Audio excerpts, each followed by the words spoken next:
трябва да паркираме този автомобил. Взехме абонамента и на късмет, нали, ходихме там на гледачка, тя каза тук лявата улица, Меркурий, ако е зарязала, не знам, нали, там, не ги разбирам. И почвам да обикалям улиците в опит да намеря къде я паркирам.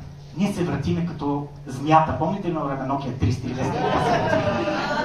В тази зона, ма едни и същи хора. Подминавам, нали, един, тогава бях пеша, и той милия целият брадяс, вика, колега, донесете малко бензин, трети ден обикаля, нещо няма. Двама се опитват да спрат на едно и също място. Слизат и почват да се карат, кой е по-старши софиянец. Вадят си албуми с снимки. Това е баба ми пред Народния театър. Това е дядо ми Балканската война. Майка ми звъни. Има място пред блока. Бързай! Тръгвам към нея с бързат и виждам как един паркира на място за инвалиди. Слезе човека от колата и извика, не мога повече, и сам си щупи крака.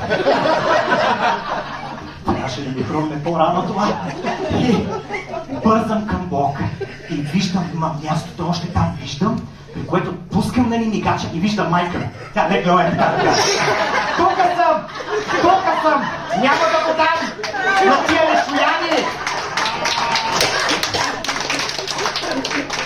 Паркирахме, втора седмица не сме мръднали. Всяка сутрин, много е хубаво с автомобил, да, много е хубаво. Я чистачки топ, това са мигащи. Просто великолепно.